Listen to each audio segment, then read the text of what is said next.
Hello. We're at the Davis Tannery grounds, proposed development here. I'm Michael Judd. I'm running for Ward 7 Councillor. It comes right up to the edge of this area, and I'm meeting with Latoya. Hi, I'm Latoya Powder. I'm the planner with Patry Group, who's proposing to remediate and develop the tannery site. Excellent. So we had a quick pan of what's out on this side. Behind we've got, I believe this was like a bog, or like a man-made? Yeah, it's a man-made holding area, so to ensure that water doesn't go out from the tannery into there, I think is how it works. And then all of this is also man-made. This is just a man-made berm that they created back in the 80s. Like, you could see the rock at the edges right there. And again, this was just like back in the 80s, they didn't have proper environmental standards or cleanup procedures, so they kind of just did whatever was clever kind of thing. So this was their version of keeping nasty stuff out of good stuff. Yeah, okay. Pretty much, yeah. Okay, excellent.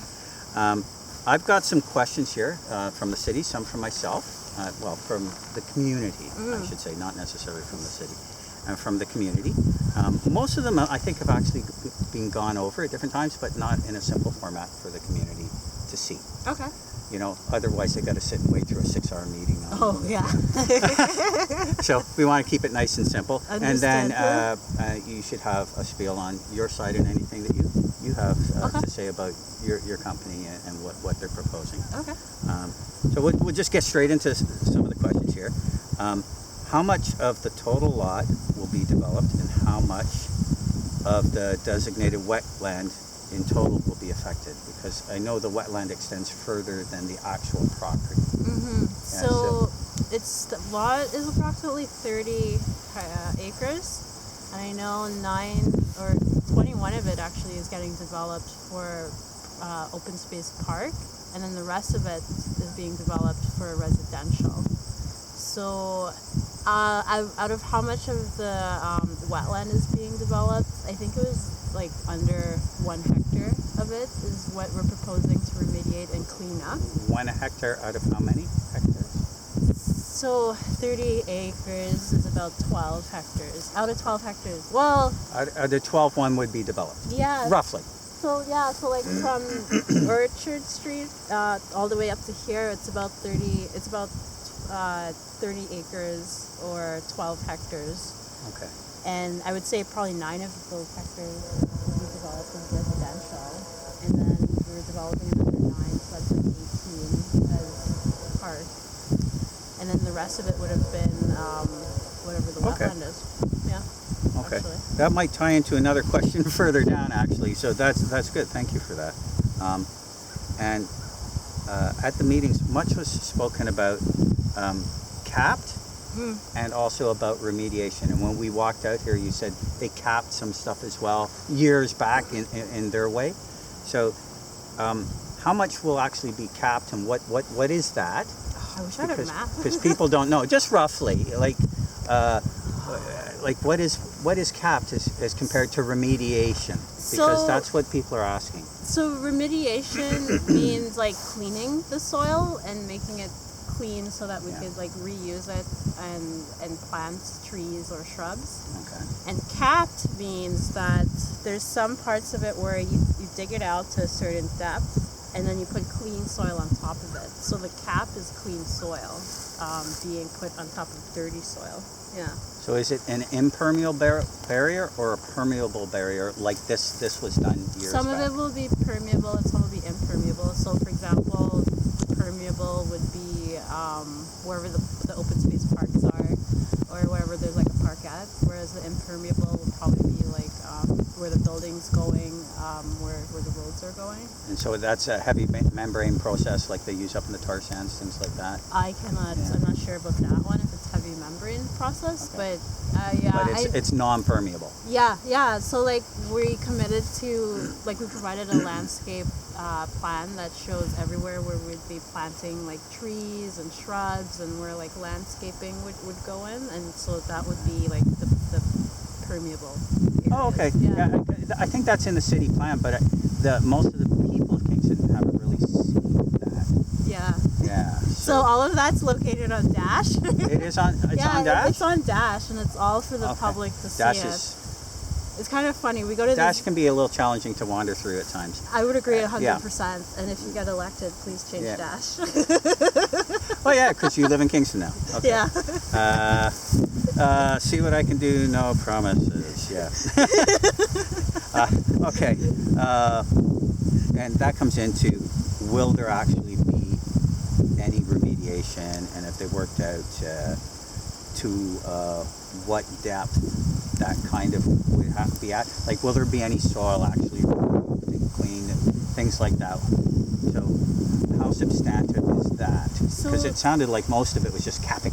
So I'm a planner. I'm not an environmental scientist, but from the reports that I've read online, it seems like a lot of the toxins are about like 5 to 6 meters deep into the soil, and so it would be digging like as deep down as what you're needed to in order to take out that soil, and then some of the soil would be washed and cleaned on site. And then I think like for the super dirty soil, I'm not sure like what that proposal would be. Yeah, that would be interesting to find out if it's actually removed from site completely. Yeah, and then take it somewhere else. Yeah. If it moves forward, the concern would be, and we'll get into this, is people living here.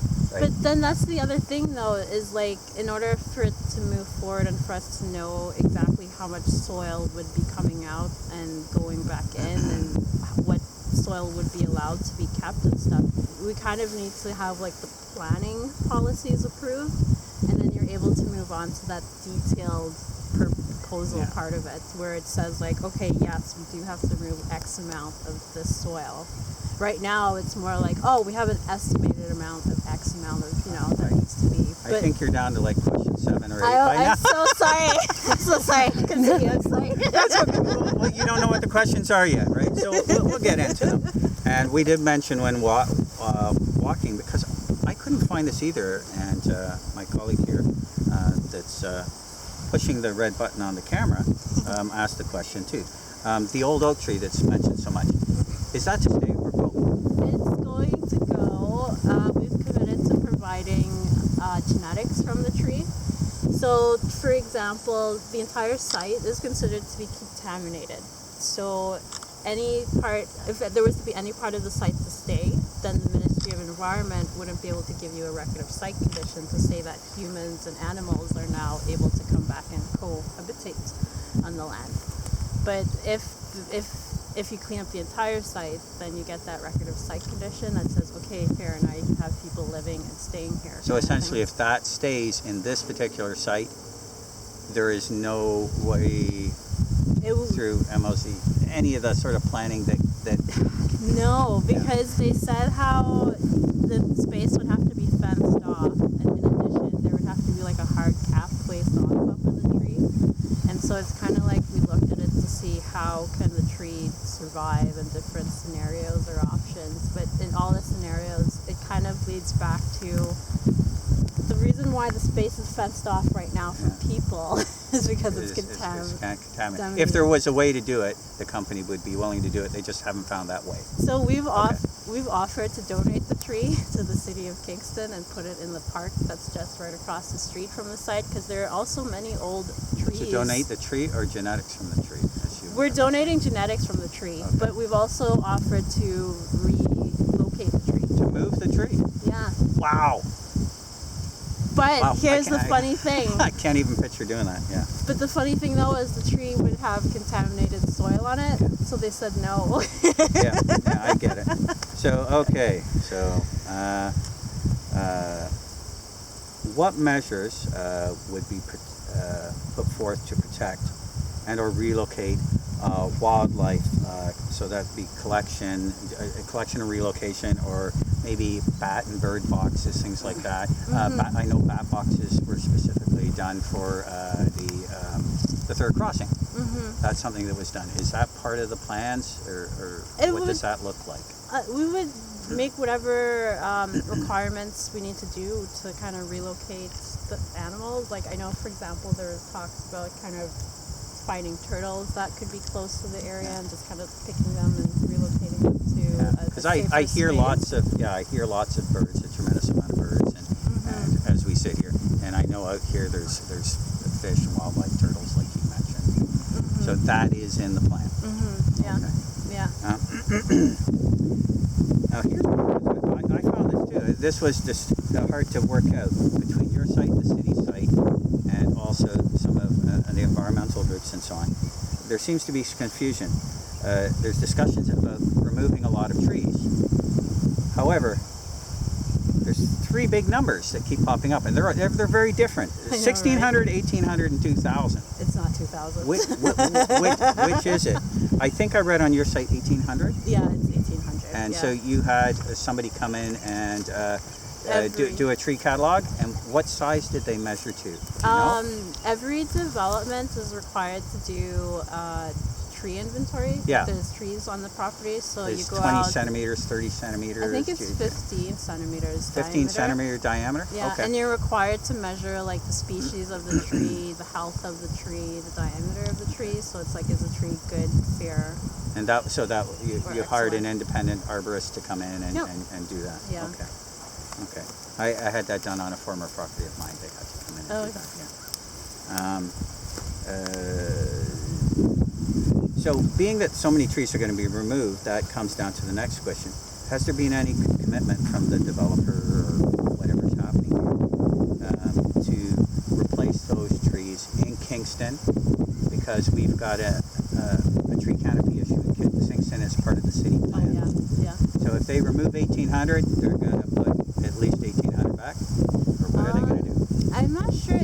I know in the landscape plan it says how many trees are being replaced. So again, any development that's taking trees out to 1,000, you typically are required to put a certain percentage of landscape coverage onto the site. So as you're taking trees out, you're putting trees back in, but you're also putting homes and housing for people to live in. Yeah.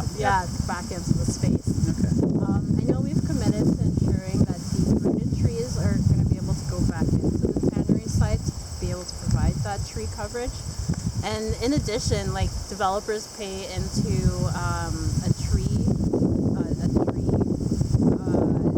program that the city has. Fund. Yeah, and then the city uses that money from the developers to replant trees throughout the city. And if anything, I think the city needs to focus on providing tree canopy along the roadways and major arterials, because if you're someone who's biking or walking on a roadway, there are no trees to provide you with shade. No shade, right? Especially at the park benches. But at least if there's boulevard trees or trees by a transit, a bus shelter, at least I could stand and wait for the bus while being under the shade, kind of thing. So again, that kind of ties into another question, because you mentioned the trees and sort of park ground and things like that. So some of it will be park ground, as you say. Will any of it be actual natural setting space? So let to just be on its own like we have here right now. Yeah, so for example, the land that we're standing on, I'm pretty sure it's Transport Canada land. So there's a portion of the site that's actually not owned by our company. And so we would be remediating everything that's within our boundary, and then Transport Canada would be responsible to do kind of whatever it is they would like to see along the shoreline, which is where our property is adjacent to.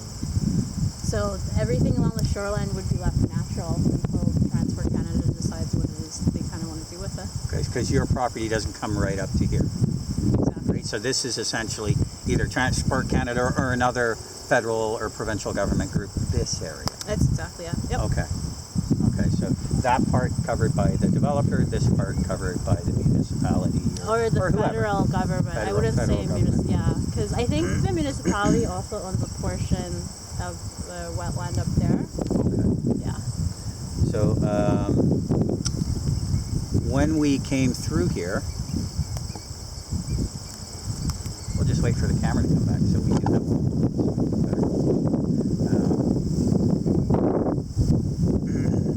So when we walked up here, there were some test wells, I noticed. So will the developer be putting in, this is a question that actually came from quite a few people, putting in test wells, will they be monitored, and if so, for how long? And the biggest question is, who's paying for it? The municipality or the building as it moves forward? I'm pretty sure it would be the building as it moves forward, and So anytime you go to develop a site for housing, you need to follow certain procedures and guidelines, which is either set out by the municipality or the ministry. the MOE. Exactly. Yeah. So yes, the developer would be going through and making sure we're meeting any requirements from Ministry of Environment or the municipality. So if they wanted test wells, we would definitely put in test wells, and we would be responsible for monitoring those wells during construction and remediation. And I think that leads us to near the end, and one of the bigger questions around that.